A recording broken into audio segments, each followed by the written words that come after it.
안녕하세요. 오늘의 데일리 뉴스레터에 오신 것을 환영합니다. 최근 한국산 전투기 KF-21의 공중급류 시험이 성공하자 미국에서 극찬이 나오고 중국에서는 부러움과 동시에 우려 섞인 경계의 시선이 나오고 있습니다. 그런데 무엇보다 KF-21을 도입하려 하는 국가들에서는 탄성이 나오면서 중요한 결정을 비꾸려는 움직임까지 보이고 있습니다. 너무나도 빠른 속도로 개발에 성공하고 있는 KF-21은 지금 전 세계 방산 시장의 가장 큰 화두입니다. 국산 초음속 전투기 KF-21보람의 전투기 CJ-5호기가 지난 19일 KC-330 다목적 공중급류 수송기로부터 주유받는 첫 시험 성공하는 장면이 공개됐습니다. 단 한 번 만에 공중급류 시험 비행에 성공한 것인데 이것은 난이도가 높은 기술로 KF-21은 1회 공중급류로 50% 이상 작전 반경이 넓어지게 되었습니다. 또한 작전 반경뿐만 아니라 원거리에서 다양한 임무를 수행할 수 있고 적진에 투하할 폭탄도 더 많이 탑재할 수 있습니다. 그런데 최근 필리핀과 태국이 미국의 F-16 도입을 검토하고 있지만 미국 측에서 거의 대당 2천억 원이 넘는 가격을 부르고 있어서 난항을 겪고 있다고 알려져 있습니다. 이에 필리핀은 중국과의 남중국해 마찰로 인해 급히 전력을 보강해야 하기에 대당 740억 정도를 하는 그리펜을 도입하려 한다는 소식이 전해진 바 있습니다. 하지만 태국에게 한국이 대당 1,000억 정도의 KF-21 납품을 제안했다는 소식이 전해지자 필리핀이 지금 새로운 결정을 할 수 있다는 분석이 나오고 있습니다. 스웨덴 사부는 그리펜이 안 팔리자 4.5세대로 개량해서 가격이 무려 2천억 원까지 올라갔는데 지금 필리핀에게는 중고 그리펜을 개량해서 저렴한 가격에 팔려고 하는 것이라고 했습니다. 그런데 한국이 태국에게 1,000억 정도의 KF-21을 판매하고 수출이 늘어나면 800억까지 대당 가격이 내려올 것이라고 하자 필리핀의 눈이 휘둥그레졌습니다. 그렇다면 필리핀의 입장에서는 땡처리하는 그리펜보다는 당초 도입을 검토했었던 한국산 전투기 KF-21을 도입하는 것이 훨씬 나은 선택이라는 것입니다. 일각에서는 당장 그리펜을 싸게 도입하고 앞으로 KF-21을 추가 도입할 수도 있다고 보고 있습니다. 필리핀 공군은 지난 2022년 KF-21 보람의 전투기 도입을 검토하고 있다며 오는 2026년 생산 후 2027만 2029년에 KF-21 보람의 인도를 요청한다는 계획을 세웠다고 했습니다. 그러자 당시 중국은 한국에게 필리핀의 전투기들 수출하지 말라고 어이없는 요구를 하기도 했습니다. 지금 필리핀은 중국과 남중국해에서 일촉즉발의 대치를 하고 있습니다. 최근 남중국해에 좌초된 필리핀 난파선 시에라 마드레함이 미중 군사 갈등의 새 화약고로 떠올랐습니다. 중국이 필리핀이 사실상의 해상기지로 운영하고 있는 이베에 대한 압박 수위를 높이자 필리핀과의 상호방위 조약을 맺은 미국이 이 사안에 개입할 뜻을 분명히 하며 중국과 맞서고 있는 상황입니다. 중국이 해당 선박을 공격하면 필리핀 영토와 군대에 대한 침공으로 간주해 미국은 방어에 나서겠다고 하고 있습니다. 필리핀이 이 시에라 마드레함을 남중국해 세컨드 토머스 암초에 일부러 좌초시킨 것은 중국이 남중국해 곳곳에 인공섭을 설치하며 영토 확장에 나서자 이에 대응하기 위해서였습니다.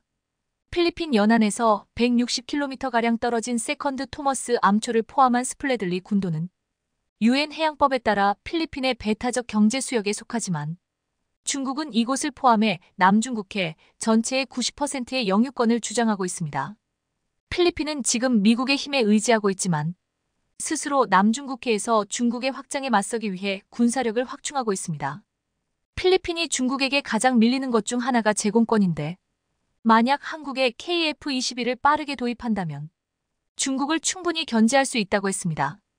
필리핀은 남중국해에 영유권을 놓고 중국과 갈등을 빚고 있는데 남부 지역을 중심으로 활동하는 이슬람 군과도 무장 충돌을 벌이고 있어 전투기 보유가 절대적으로 필요한 상황입니다. 필리핀과 중국 베이징과의 거리는 3,000km가 넘는데 KF-21의 작전 반경은 2,900km로 큰 위협이 될 수 없지만 이번 공중급류 시험에 성공하면서 1회 공중급류를 하면 KF-21은 4,700km까지 작전이 가능해져 중국 전역을 상대로 공격할 수 있게 됩니다. 또한 KF-21은 가장 최근에 개발된 전투기로 동북아 최강 전투기의 잠재력을 갖고 있는데 한국이 자체적으로 개발한 AESA 레이더의 성능은 중국이나 러시아제를 압도한다고 했습니다. 이제 KF-21을 필리핀이 도입한다면 미국만 없으면 필리핀은 아무것도 아니다라는 중국의 생각을 완전히 바뀌놓을 수 있다고 했습니다. 반면 중국이 최초로 개발해 실전 배치했다는 스텔스 전투기 J-20은 작전 반경이 1,500km 정도인데 아직 공중급류 테스트를 하지 못했다며 중국인들은 한국산 전투기 KF-21이 개발되자마자 공중급류까지 성공한 것을 부러워했습니다. 중국은 J-20 말고 수출용 스텔스 전투기 FC-31을 개발하고 있는데 지난 1월 파키스탄은 FC-31을 도입하겠다고 선언하기도 했습니다. 이 전투기를 도입할 가능성이 큰 국가는 파키스탄, 이란, UAE가 꼽혔습니다. 중국은 자신들이 만든 5세대 스텔스기 FC-31과 KF-21이 경쟁할 것이라고 했는다. 최근 중동 방위 전시회에서 KF-21과 FC-31이 같은 무대에 여러 차례 출전해 각자의 기술력을 선보인 바 있다고 했습니다. KF-21은 4.5세대이고 FC-31은 5세대 전투기이기 때문에 한국이 국제시장에서 기회를 잡으려면 후속 기종 개발에 속도를 내고 추진해야 한다며 중국은 훈수를 놓기도 했습니다.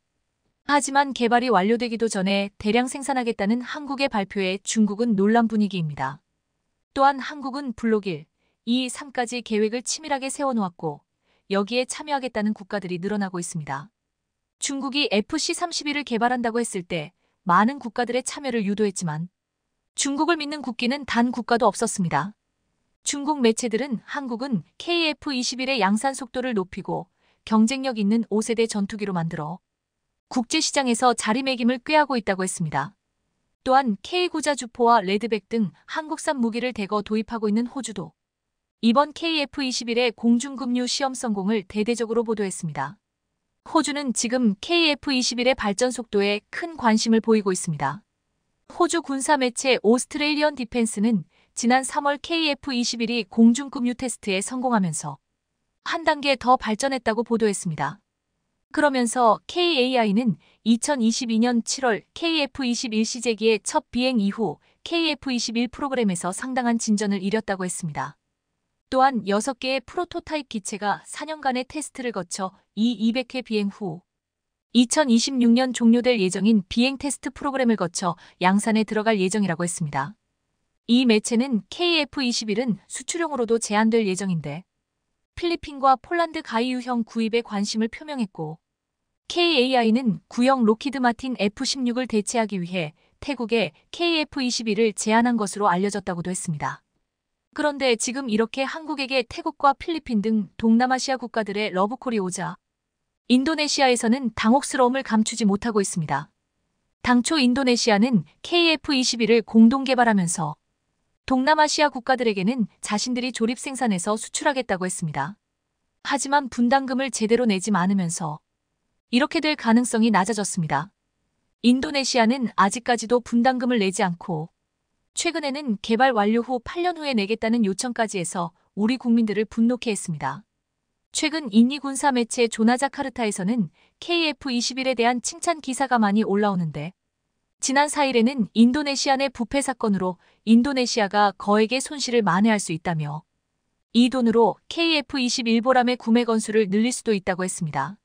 믿을 수 없는 기사지만 이전과 분위기가 확 달라진 것을 볼 수 있었습니다. 얼마 전에는 인도네시아 공군 F-16 전투기 중 한 대가 브레이크 고장을 당했는데 수리 비용이 무려 21억이 넘게 청구되었습니다. 이에 서방의 전투기를 샀을 때 이렇게 유지 비용이 만만치 않음을 깨닫고 있습니다. 한국에게 분담금을 냈더라면 동남아시아 국가들에 수출하는 것을 비롯해 이렇게 큰 유지 비용을 내지 않아도 됐지만 이런 복을 스스로 차버렸습니다. 이제 국내를 비롯한 전 세계 언론들에게서는 인도네시아가 한국의 KF-21 사업을 이어갈 수 있을 것이라고 보는 시각이 사라지고 있습니다. 지난 1월 중국 소우닷컴에서는 KF-21을 크게 극찬하는 기사가 올라왔는데 중국인들은 이 글을 한국인이 쓴 게 아니냐며 의심할 정도였습니다. 이 글의 내용은 이러했습니다. 한국이 자체 개발한 KF-21 보람의 전투기는 아시아 항공산업의 빛나는 진주라 할 수 있습니다. 이 전투기는 뛰어난 성능과 첨단 기술을 결합해 5세대 전투기와 경쟁할 수 있다고 주장됩니다. 독자적으로 개발한 이 독수리는 한국 군수산업의 자랑입니다. KF-21 보람의 전투기의 탄생은 본질적으로 한국이 추종자에서 지도자로 역사적인 발걸음을 내디뎠음을 의미합니다. 이번 신형 전투기의 배치는 한국 공군의 전투 능력과 전략적 영향력을 크게 강화할 것입니다. KF-21은 한국 공군의 주력 모델로 자리매김하고 국가 주권과 영토 수호에 중요한 역할을 할 것으로 예상됩니다. 한국이 사우디아라비아에서 역대급 플랜트 공사를 수주했습니다. 삼성 이엔드어와 GS건설이 10조 원에 달하는 사우디의 가스 플랜트 공사를 수주한 것입니다. 이번 수주는 UAE의 바라카 원전, 이라크 비스마야 신도시 수주에 이어 해외 건설 사업 중 역대 세 번째로 큰 규모라 세계를 놀라게 했는데요. 그런데 한국과 사우디의 협력 관계가 여기서 끝이 아닐 거라는 게 전문가들의 예상입니다. 사우디 국방부는 이미 역점 사업으로 방공망 현대화를 하겠다고 밝힌 바 있습니다. 특히 국가기관 산업이 밀집해 있는 아람코 시설과 네옴시티 등 핵심 국가개발 현장에 대한 방공 능력 강화를 위해 대규모 방공 무기 조달 계획을 갖고 있다고 밝혔는데요. 이번에 한국이 수주한 가스 플랜트 시설 이외에도 사우디의 어마어마한 석유 시설과 네옴시티 등을 지키려면 방공 무기 체계가 필수적입니다. 따라서 이미 한국과 중거리 방위 시스템인 청궁이에 대한 계약을 맺은 사우디가 단거리 방어 시스템도 한국이 제안한 무기를 선택할 가능성이 높다는 전망이 나오고 있습니다. 실제로 얼마 전 사우디 빈살만 왕세자가 신뢰하는 탈랄 압둘라 아우타이비 사우디 국방차관의 단장으로 하는 대표단이 한국을 방문해 한국의 주요 무기체계 생산 시설을 둘러보고 갔는데요. 이제 글로벌 방산 시장은 한국이 10조 원에 달하는 역대급 플랜트 시설을 수주한 데 이어 사우디가 이 시설들을 방어하는 무기체계로 한국산 방어체계를 선택한다면 과연 어떤 것이 유력한가에 시선이 쏠리고 있습니다. 만일 사우디가 한국의 방어무기 체계를 추가로 수주한다면 그야말로 한국 방산 기업들은 연달아 잭팟을 터뜨릴 것으로 기대되고 있는데요. 과연 사우디의 그 다음 선택은 무엇일지, 가장 유력한 한국 방산 무기들은 어떤 것이 있는지 오늘은 이 소식 자세히 전해드립니다. 지난 3일 삼성 이엔드어와 GS건설은 사우디 국영석 유회사 아람코가 발주한 파딜리 가스 증설 프로그램의 4개 패키지 중 3개 패키지를 수주했다고 발표했습니다. 이번에 한국이 따낸 사우디 파딜리 가스 중설 프로그램은 한국 기업이 따낸 사우디 건설 사업 중 역대 최대 규모이며 전체 해외 건설 수주를 놓고 보면 역대 세 번째 규모를 자랑합니다. 이 프로그램은 사우디 수도 리야드 북동쪽 350km에 위치한 기존 파드일리 가스 플랜트를 증설하는 것으로 삼성 이언드어는 가스 처리 시설을 건설하는 패키지 1번과 유틸리티 및 부대 시설을 만드는 패키지 4번을 수행합니다. 계약액은 약 60억 달러, 약 8조 원에 달합니다. 이 공사가 끝나면 이 지역의 하루 가스 처리량은 기존 25억 입방피트에서 38억 입방피트로 늘어나게 됩니다. GS건설은 패키지 2번 황해수 처리 시설 공사를 수주했으며 계약액은 12억 2천만 달러, 약 1조 6천억입니다. 황해수 처리 시설은 가스 정제 과정에서 발생하는 황을 포집하고 재활용하는 고도화 설비인데요. GS건설은 1일 800T 규모의 황을 회수할 수 있는 황회수시설 3기 건설은 물론 설계, 구매, 시공, 시운전 지원까지 프로젝트 전 영역을 도맡게 됩니다. 삼성 이엔드어는 현재 사우디에서 자프라 가스 처리, 우나이자 가스 저장 프로젝트를 수행 중인데요. 이러한 아람코 프로젝트에서 보여준 삼성의 혁신이 이번 역대급 수주를 이끌어낸 경쟁력이었습니다. 그런데 이제 글로벌 방산 시장은 사우디의 그 다음 행보에 주목하기 시작했습니다. 한국에게 역대급 플랜트 시설을 맡긴 사우디가 최근 인기가 높아지고 있는 한국의 방산무기 시스템까지 구매하지 않겠느냐 하는 관측이 나오고 있기 때문입니다. 지난 2월 한국과 사우디아라비아 국방부는 LIG넥스원과 사우디 국방부가 체결한 청궁이 MSAM이 10개 포대 계약 사실을 공개했습니다. 한국형 패트리엇으로 불리는 탄도탄 요격 미사일 체계인 청궁이의 계약 규모는 약 32억 달러, 우리 돈 4조 2,500억 원이었습니다. 청궁이는 개발 과정에서 이뤄진 다수의 시험 발사에서 100% 명중률을 기록해 세계의 시선이 쏠려 있었는다. 이를 알아본 사우디가 발 빠르게 한국을 선택한 것이었습니다. 그런데 이건 시작에 불과했습니다. 사우디는 육해공전 영역에서 한국과 방산 협력을 원하기 시작했습니다.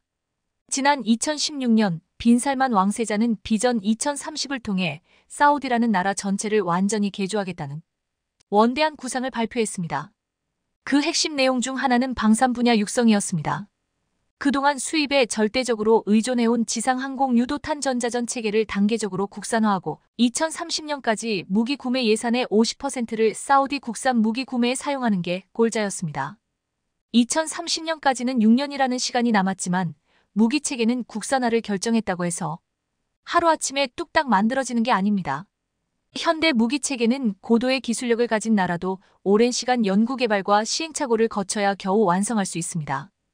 공업 국가도 아닌 사우디가 6년 만에 무기 국산화율 50%를 달성한다는 것은 현실적으로 어렵습니다. 하지만 사우디 실권자는 강력한 권력과 막대한 자금줄을 모두 쥔 미스터 에브리싱입니다. 빈살만 왕세자가 외국에서 특정 무기를 기술 도입 생산 형태로 구매하겠다고 결정하면 사우디 정부의 일반 특별회계 예산은 물론 국부 펀드에서 돈을 댑니다. 글로벌 무기 시장에서 사우디는 성능과 납기 등 기본 조건만 충족되면 비용은 크게 고민하지 않는 큰손으로 유명하고, 그래서 사우디 방산 시장은 각국 방산 업체로서는 그야말로 꿈의 시장입니다. 그렇기 때문에 사우디에서 열렸던 국제방위산업 전시회 WDS 월드 디펜스 쇼 2024에는 총 45개국 900여 개 업체가 참여해 사우디의 선택을 받으려고 각국의 역작들을 선보였습니다. 이 방산 전시회야말로 방위산업 육성과 군사력 강화에 확고한 의지를 가진 미스터 에브리싱 빈살만이 세계 각국 방산업체를 불러 모아 물건을 보고 예비 심사를 하는 자리나 다름없기 때문입니다. 그래서 K방산 업체들 역시 사우디에 총집결했고 한국 방산의 주요 무기들을 아낌없이 공개했습니다. 먼저 현재 사우디 육군에 시급한 과제는 노후 전차와 보병 전 투장갑차를 대체하는 것입니다. 후티 반군과의 전투에서 취약성이 드러났기 때문입니다. 그런데 한국은 보병 전 투장갑차와 소형 전술 차량 모두 유력한 수출 모델을 보유하고 있습니다. 보병 전 투장갑차의 경우 국산 AS-21 레드백이 좋은 선택지며 M113은 이미 한국군이 운용 중인 타이곤 8X8 장갑차로 대체할 수 있습니다. 험비의 경우 WDS 2024에서 현지 생산 양해각서를 체결한 소형 전술 차량의 파생형 수출이 유력합니다. 사우디 포병 전력을 이루는 PLG-45, M109A, EA3AO, AMXGCT 등 900여 문도 교체 대상인데요. 최근 국산 K9A 자주포는 영국과 루마니아의 차기 자주포 도입 사업에서 유력 주자로 꼽히고 있고, 사거리, 연사속도, 포격 정밀도, 생존성 면에서 경쟁자들을 압도하는 우수한 자주포로 이미 정평이 나 있습니다. 그동안 사우디는 해군력에 거의 투자하지 않았습니다. 하지만 최근 홍해와 페르시아만 해상 교통로가 위협받으면서 해군 전력 강화에 큰 관심을 보이고 있는데요.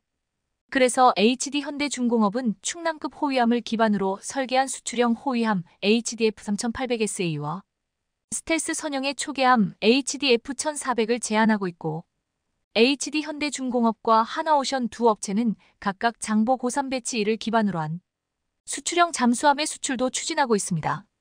이미 HD 한국조선해양은 사우디 국영 석유기업 해운사와 손잡고 공동 출자 형식으로 현지에 중동 최대 조선소를 짓고 있는데요. 따라서 업계에서는 이 조선소가 올해 말 가동을 시작하면 사우디는 비전 2030에 따라 대량의 신형 전투함을 발주할 확률이 높고, 이때 현대의 수출형 모델이 사우디 건함 사업을 선점할 공산이 크다고 예상합니다. 방공체계 분야에서는 더욱 더 기대가 큽니다. 사우디는 육군 및 방위군의 노후 대공포 400여 문을 대체할 계획이기 때문에 여기에 대한 유력 후보로 한국산 적어도 방공체계 BOE가 떠오르고 있습니다. 크로탈과 스팅 어레드아이 등 사우디가 보유한 노후 단거리 대공미사일 1600여 발도 교체 대상인데요. 만일 BOE가 수출될 경우 휴대용 대공미사일 신궁과 패키지 형태로 판매될 가능성이 커 나아가 노후 단거리 대공미사일 시장도 노려볼 만합니다. 한편 사우디가 최근 미국의 정치적 견제 탓에 사드 후속 군수 지원에 어려움을 겪는 점도 주목됩니다. 이를 보완하는 고고도장거리 방공 시스템으로서 한국산 LSAM의 수출 확률도 높습니다. 그런데 K방산이 무엇보다 주목하는 다음 목표는 바로 6세대 전투기 즉 유무인 복합체계 MUMT 전투기 분야입니다. 사우디는 자국 군인들의 훈련 부족 등을 이유로 최첨단 무기를 운용할 인력이 없습니다. 따라서 전투원의 생존성을 보장하는 무인 무기체계를 사려고 전 세계의 유무인 복합체계를 물망에 올려놓고 있기 때문입니다. 또한 사우디 공군과 방공군도 방산 시장의 블루오션으로 꼽힙니다. 사우디는 F-15CDS와 토네이도 IDS 계열 전투기 230여 대를 대체할 계획이라 특히 해외 협력을 통한 전투기 국산화에 관심이 많습니다. 지난해 사우디는 영국, 일본, 이탈리아가 주도하는 6세대 전투기 공동개발 프로젝트 GCAP에 참여 신청을 했지만 거부당했습니다. 그래서 전문가들은 이렇게 전망합니다. 사우디가 러시아 중국산 전투기를 꺼리는 상황에서 기존 공군 전력과 호환되는 차세대 전투기를 국내 기술 도입 생산 형태로 획득하려면 이제 한국산 KF-21이 유일한 옵션이다. 만일 두 나라가 공동 연구 개발에 나선다면 양산시 기체는 KAI가, 엔진은 한화 에어로스페이스가 만들 것이라는 관측이 나오고 있는데 그래서 한화가 지난번 방산 전시회에서 KF-21의 F414 엔진을 공개한 것 아니냐는 관측이 지배적입니다. 업계에서는 한국과 사우디가 KF-21 기반의 6세대 전투기를 공동 연구 개발할 것이라고 내다보고 있는데요. 군 관계자에 따르면 국방부 고위 관계자 역시 사우디를 극비에 방문했고 지난해에는 이미 방위사업청 관계자들이 사우디를 찾아 사우디 공군과 KF-21 보람의 사업에 관해 회의를 한 것으로 알려졌습니다. 국제연구소의 조사 결과에 따르면 사우디는 글로벌 방산 시장에서 무기 수입량 순위 1위를 목전에 두고 있습니다. 또 앞으로 10년 동안 200조 원 가까운 거금으로 무기를 무더기로 사들일 것으로 전망됩니다. 따라서 사우디 가스 플랜트 공사 수주는 물론 앞으로 있을 방산 협력이 더욱 더 기대되는 국면인데요.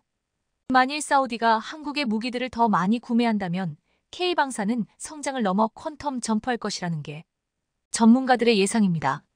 최근 들어 자칭 대국이라는 중국의 정책이 노골적으로 한국과 일본을 겨냥해 불이익을 주면서 누가 봐도 소극적인 행보를 이어가고 있습니다. 한국, 미국, 일본 등을 포함해 전 세계 16개 국가에서 중국발 대규모 확산을 이유로 중국 입국자에 대한 검역 강화와 입국 제한을 유지하고 있지만 중국에선 한국과 일본만 콕 집어 비자 발급을 중단하는 조치를 내리는 등 주변국 길들이기에 나섰다는 전망입니다. 게다가 한국의 설날 명절을 앞두고 중국 정부는 자국민의 해외 단체 여행을 부분적으로 허용했지만 여기에서도 한국만 콕 집어 제외하는 방침을 내놓는 등 대국답지 않은 속 좁은 면모가 드러나고 있습니다. 그런데 이러한 보복 조치로 한국에서 입국을 막은 지 불과 열흘 만에 중국 측에선 한국의 기업과 중요한 계약이나 협상을 할 수 없게 되어 산업계 전반적인 위기를 맞이하고 있다는 소식입니다. 기존에 알려진 바에 따르면 중국 시장은 워낙 크기에 어떤 산업군이라도 자급자족이 가능하다는 인식이 있었지만 최근 중국이 키워가는 가장 핵심적인 산업 분야에 한국의 도움이 없으면 안 되는 분야가 나오고 있는데요. 관련 소식을 자세히 알아보겠습니다. 얼마 전까지 역대급 호황기를 자랑하던 메모리 반도체 분야는 2022년 단 몇 개월 사이 급격한 냉각기에 접어들면서 주요 메모리 업계는 긴축 경영을 이어가고 있습니다.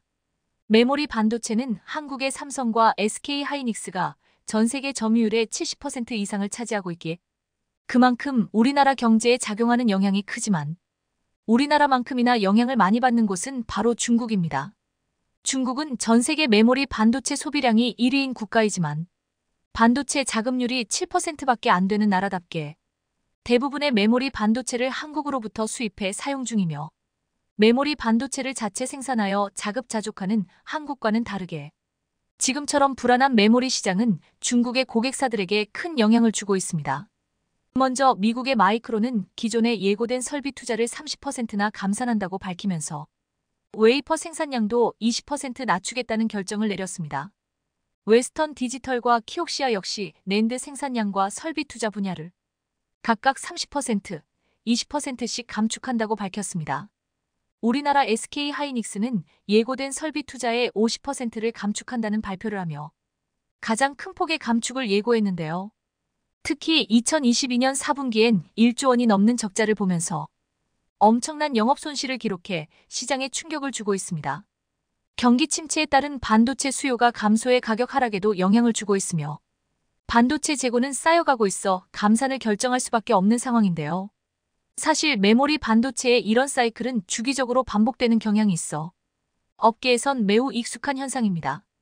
반도체 가격이 비싸서 생산을 많이 하고 반도체 가격이 낮아지면 생산량을 줄여서 수요와 공급을 조절하는 방식인데요. SK하이닉스는 중국 우시에 있는 최대 규모 공장에서 생산 물량을 대략 20% 이상 줄인다는 발표를 하여 중국 현지 공급사들은 크게 당황하고 있습니다. 하이닉스의 이번 전략은 반도체 가격이 떨어지자 생산 물량을 조절하여 가격을 방어하려는 전략이며 메모리 반도체 수요가 가장 많은 중국을 겨냥하고 있습니다. 메모리 반도체 가격 하락에 한국이 생산 물량 감소로 대응하자 중국은 자체 반도체 회사를 가동해 메모리 반도체 수급에 나서려는 상황입니다. 그 중심엔 양쯔 메모리 테크놀러지 YMTC와 창신 메모리가 있습니다. 중국 당국은 반도체 한파로 다가올 공급 부족을 대비하고자 YMTC와 창신 메모리의 생산량을 늘리라고 주문했습니다. YMTC는 한국 기업들의 전유물이던 3D 낸드 플래시를 개발하며 국내 기업들을 긴장하게 만들었고, 창신 메모리는 수년 전 삼성전자와의 치킨 게임으로 파산한 독일의 키몬다의 기술력을 바탕으로 비교적 최근에 생겨난 신생업체입니다. 하지만 이마저도 19나노 공정을 기반으로 한 디램을 생산하고 있어 한국 기업과의 기술 격차는 10년가량 나는 것으로 추측되고 있습니다. 하지만 중국의 이런 구형 메모리 반도체마저 사실상 시장에서 퇴출될 조짐이 보이고 있습니다. 중국의 반도체 굴기의 싹을 자르려는 미국은 최근 반도체 소재 부품 장비를 공급하는 네덜란드와 일본을 설득하여 대중국 반도체 소재 수출을 제한하는 데 합의했습니다. 네덜란드와 일본이 중국 수출을 하지 않게 되면 자연스럽게 수출 금액과 물량이 줄어들어 경제적으로 손해를 보기 때문에 중국 반도체 포위 작전에 참여하지 않을 것이란 관측이 있었지만 중국의 소재 부품을 수출하지 못하게 되는 만큼 미국이 어떤 어드밴티지, 이익을 줬을 것이란 추측이 나오고 있습니다.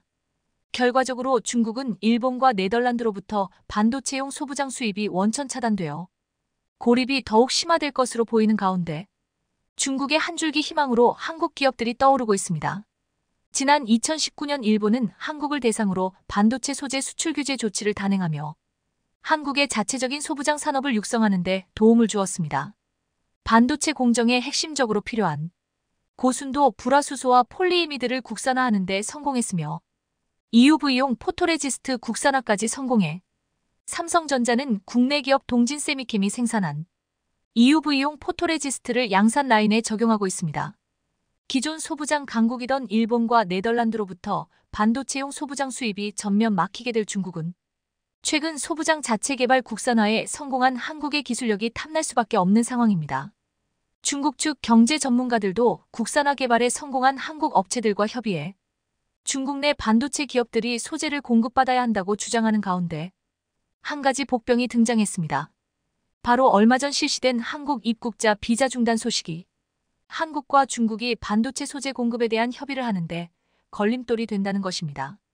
물론 아직 한국은 중국 측에 반도체 소재를 공급해주겠다는 언급도 없었지만 다급해진 중국은 특별 조치를 가동하고 있습니다. 중국 외교부는 공식 브리핑을 통해 외교나 공무 그리고 긴급한 비즈니스를 목적으로 중국에 방문해야 하는 경우엔 이미 특별비자 정책을 마련해 입국을 지원하고 있다며 대사관에 문의하면 빠른 도움을 줄 것이다라고 언급하고 있습니다. 즉 중국은 자존심과 체면 때문에 한국인에 대한 비자 발급을 중단하면서 한국 기업들의 비즈니스를 위한 비자는 열어두고 있습니다. 얼마 전까지 중국은 없는 게 없는 대국이라 한국과 경제적인 교류가 없어도 모든 것이 자급자족 가능하다고 주장한 것과는 다르게 한 발 물러서는 모습이 보이고 있습니다. 하지만 중국이 이렇게 편의를 봐준다고 해서 한국이 중국에게 반도체 소재를 공급할 가능성은 매우 적은 것으로 보입니다. 제일 먼저 미국 측의 압박으로 일본과 네덜란드가 중국 포위 작전에 동참했기에 칩4 동맹에 가입된 한국 역시 대중국 반도체 포위 작전에 동참하라는 압박이 올 수도 있기 때문입니다.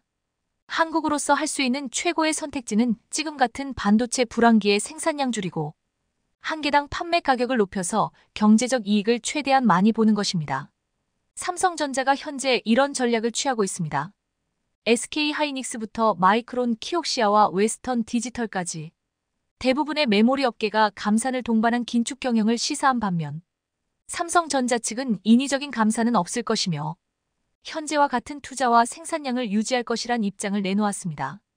대신 중국에 공급되는 3D 낸드 플래시 가격은 기존보다 10% 인상하는 초강력 결정을 내렸는데요. 현재 반도체 생산 과다로 인해 시장 가격이 폭락하고 있는 상황에 중국에 공급되는 3D 낸드 가격을 10% 인상한다면 중국 측 공급사가 받아들이는 인상 금액은 10%가 아니라 20% 내지 30% 이상이 될 수도 있다는 것인데요. 예를 들어 반도체 가격이 전반적으로 하락했는데 기존 공급 가격만 고수해도 사실상 하락한 만큼의 가격 인상 효과가 있다는 것입니다. 하지만 미국의 반도체 제재로 생산과 공급의 차질을 겪고 있는 중국은 삼성의 반도체가 아니면 도저히 메모리 수급을 맞출 수 없는 상황이라 삼성의 제품이 아무리 비싸더라도 울며 겨자 먹기로 계약을 할 수밖에 없는 상황입니다. 그런데 여기에 또 하나의 악재가 나왔습니다. 시진핑 주석이 집권한 이후 200조 원 이상 투입된 반도체 굴기 예산이 머지않아 중단될 것으로 보이기 때문입니다. 중국 정부는 2025년까지 1조 위안 우리 돈 180조 원가량을 투입해 반도체 자금률 70%를 달성하겠다는 목표를 세웠지만 10년 넘게 막대한 예산을 쏟아부었는데도 불구하고 이렇다 할 결과가 나오지 않는 것은 물론 미국과 유럽의 반도체 제재로 그동안 반도체에 투자했던 모든 것들이 모래성처럼 무너지고 있다는 것입니다. 중국 측 기업들의 연구개발 성과가 부진한 것도 있지만 워낙 대규모의 자금이 투입되는 사업이다 보니 중국 측 고위 관리와 반도체 업체 간의 유착이 발생해 천문학적인 보조금을 빼돌리는 일들이 빈번하게 일어나고 있다는 보도가 나왔습니다. 중국이 지난 10년간 막대한 보조금을 지급한 칭화윤희는 얼마 전 유동성 위기로 파산해 법정 관리에 들어갔고 아무도 칭화윤희를 인수하지 않아 결국 국유화되는 결말을 맞이했습니다. 자본이 넘쳐난다고 생각했던 중국은 3년에 가까운 코로나 대응으로 많은 예산을 소진했으며 추가적으로 미국과의 금리 차이로 인한 자본 유출 방어에도 막대한 외화를 소진한 것으로 드러났습니다. 여기에 중국 건국 이래 사상 최대 규모의 부동산과 건설업 위기를 맞이하고 있어 중국 정부도 예산 집행의 한계를 느끼고 있습니다. 막대한 자본을 쏟아부으면 무엇이든 할 수 있을 줄 알았던 중국은 미국과 국제사회의 제재에 반도체 자금률의 꿈은 점점 더 멀어져 가고 있습니다. 2023년 현재 7%에 달하는 반도체 자금률은 2025년이 되어서도 10%가 안 될 것이란 전망이 우세하며 여전히 중국에서 필요한 90%가량의 반도체는 한국과 대만으로부터 수입하게 될 것입니다. 상황이 이렇다 보니 중국이 대만 무력 통일에 더욱 목말라 있는 상황이기도 합니다. 대만은 한국과 어깨를 나란히 하는 세계적인 반도체 생산지로 현재도 중국 기업의 절반가량이 대만으로부터 반도체를 공급받고 있기 때문입니다. 최근 한국 비자를 중단하며 입국을 막던 중국이 자국 산업이 위기를 겪자 대만 섬 전체가 흔들렸습니다. 중국 본토까지 진동이 느껴질 정도였습니다. 삼성전자의 가장 강력한 경쟁자인 대만 TSMC에게 대형 악재가 발생했습니다. 대만 화롄현 해역에서 규모 7.3의 강진이 발생하면서 세계 최대 파운드리 업체 TSMC가 직원들을 긴급 대피시켰습니다. 그런데 이런 강진이 대만, 일본 등 섬 주변으로 계속해서 이어질 것으로 전망되고 있어 심각한 상황으로 번지지 않을까 우려하고 있는데요. 반면에 오히려 한국의 안정적인 반도체 공급망이 주목받으며 TSMC 물량을 뺏어올 기회로 평가되고 있어 관심이 모아지고 있습니다. 관련 내용에 대해 자세히 알아보겠습니다. 4월 3일 오전 7시 58분 대만 화롄현 해역에서 발생한 규모 7.3의 강진은 대만 동부 인구 35만의 도시 화롄에서 약 7km 떨어진 곳에서 일어났습니다. 이 강진은 20km의 진원 깊이를 가지며 중국 본토의 푸젠성과 광둥성에서도 감지될 정도로 강력했습니다. 이에 중국 천연자원부는 쓰나미 경보 중 가장 높은 단계인 레벨 1 경보를 발령하였습니다. 대만과 중국 본토 사이의 이러한 지진 활동은 두 지역 사이의 지질학적 긴장과 활발한 지각 운동을 증명하며 지역 안정과 경제에 중대한 영향을 미칠 가능성이 있습니다. 이번 대만 지진으로 대만 전역에서는 건물 붕괴와 교통 중단이 발생했습니다. 특히 화롄 지역에서는 심각한 피해가 보고되었으며 가오슝 지하철은 전 노선 운행이 중단되어 안전 점검이 이루어졌습니다. 중국 본토에서도 샤먼, 푸저우 등 여러 도시에서 진동이 감지되었고 중국 천연자원부는 쓰나미 경보를 발령하며 주민들에게 주의를 당부했습니다. 이러한 대규모 자연재해는 두 지역의 일상과 산업활동에 큰 영향을 미쳤습니다. 쓰나미 레벨 1경보적 색경보 발령은 대만 해안과 주변 지역에 대한 심각한 쓰나미 위험을 경고합니다. 이 경보는 지진 발생 후 쓰나미가 발생할 수 있는 높은 가능성을 나타내며 대만과 인접 국가들은 즉각적인 대비 조치를 취했습니다. 주민 대피, 해안가 및 취약 지역의 안전 점검, 그리고 긴급 대응팀의 배치가 포함된 대응 계획이 신속히 실행되었습니다. 이번 지진 피해에 가장 두려움에 떨고 있는 곳은 바로 TSMC인데요. 세계 최대 파운드리 업체 TSMC는 대만 화롄현 해역에서 발생한 강진으로 인해 일부 생산 라인에서 직원들을 대피시켰습니다. 이번 조치는 긴급 상황에 대한 초기 대응의 일환으로 회사 측은 현재까지의 피해 상황이나 생산에 미치는 영향에 대해 구체적인 정보를 제공하지 않았습니다. 이는 TSMC가 안전 점검 및 필요한 조치를 취하는 동안 생산 라인의 작업 중단이 발생할 수 있음을 시사합니다. TSMC의 이러한 대응은 반도체 공급망에 중요한 영향을 미칠 가능성이 있으며 업계 전반에 걸친 주의와 대비가 요구되고 있습니다. TSMC는 올해 들어 설비 투자 규모를 종전 계획보다 크게 상향하면서 진행 중입니다. 그런데 이런 지진 사태가 계속해서 발생한다면 이 또한 계획에 큰 차질이 생길 수밖에 없을 텐데요. TSMC의 설비 투자 계획에는 2나노미터 양산을 위해 현재 건립 중인 대만 북부 신주과학단지 바오산 지역 20헥 공장과 남부 가오슝 22헥, 서남부 자이현 타이바오 지역의 첨단 패키징 공장 2곳 등에 대한 투자가 포함됐습니다. 게다가 TSMC는 지난달 24일 일본 규슈 구마모토현에 제1공장 개소식을 가진 바 있습니다. 그런데 문제는 일본도 최근 들어 지진이 많이 발생한다는 것인데요. 특히 구마모토현은 지진이 자주 발생하기로 유명한 지역입니다. 계속해서 이런 지진 현상으로 인해 TSMC의 생산 차질은 반도체 공급망에 영향을 미칠 수 있으며 이는 TSMC의 고객사들에게도 영향을 줄 수 있습니다. 수급이 굉장히 중요한 반도체 공급에 있어서 이러한 문제는 치명적인 것이죠.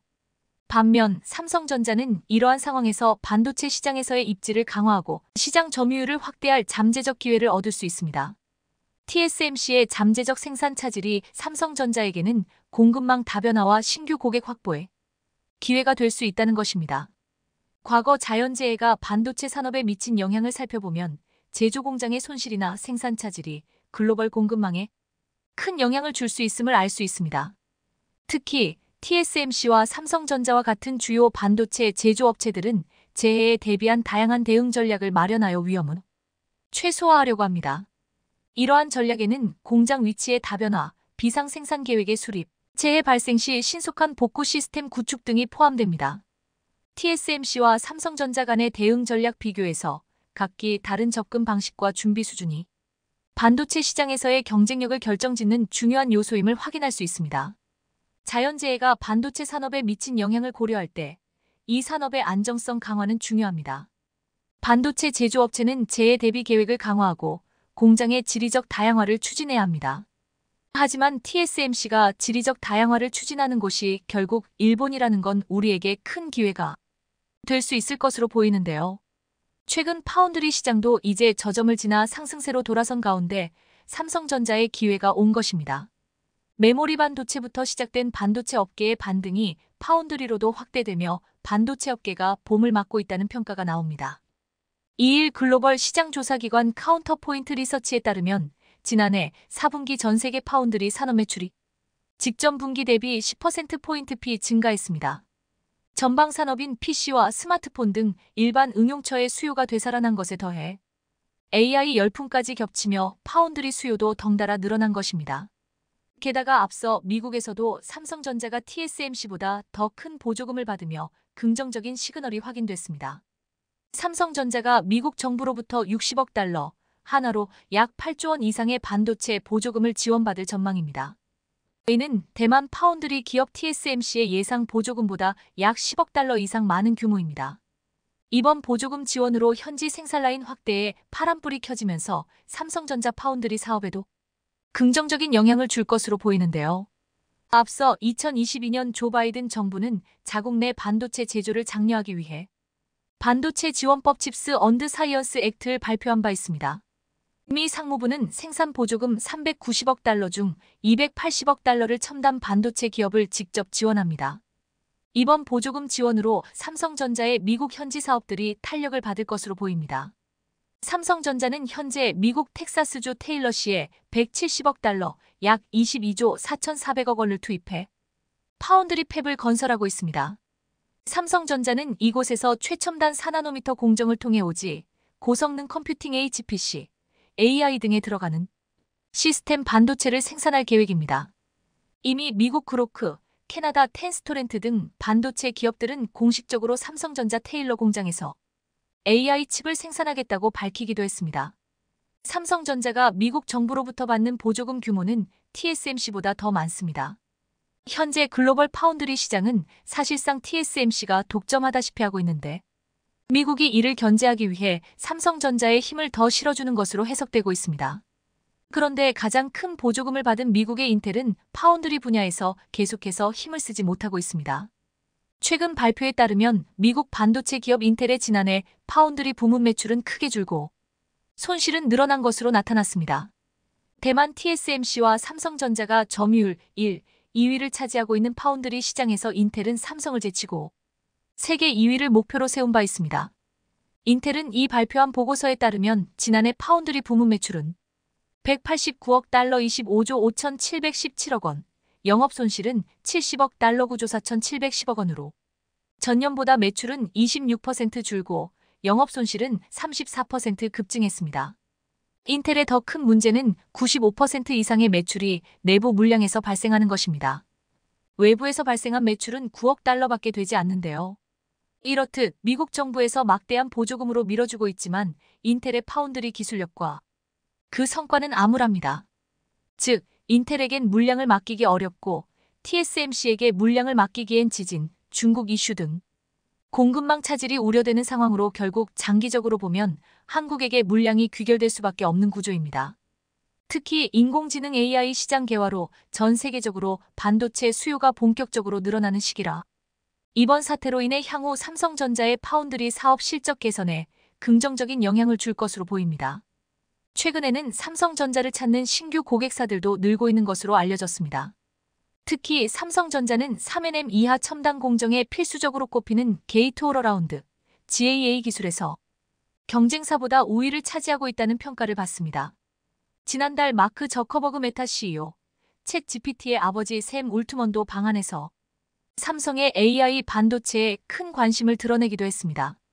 실제로 그 이후에는 메타가 삼성 파운드리의 ENM 공정을 통해 AI 칩을 생산할 것이란 가능성이 나오기도 했습니다. 게다가 저커버그는 TSMC의 높은 의존도에 관해 우려를 표명한 바 있습니다.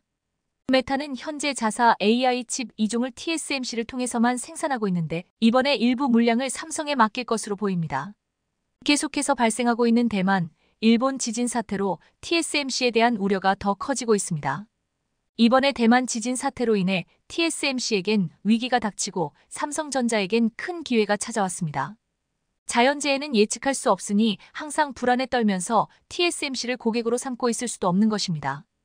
그래서 이참에 반도체 사용 고객들도 공급 다변화를 통해 한국에게 물량을 주게 될 가능성이 높습니다. 이번 사건을 통해 한국 반도체 산업의 지속 가능한 성장을 위해 우리가 준비하고 대응할 수 있는 방법들이 있음을 확인할 수 있었습니다. 게다가 한국이 반도체 분야에 더 강력한 공급망을 구축하고 기술력을 제공할 수 있을 것이란 평가가 널리 퍼지길 기대해 보겠습니다.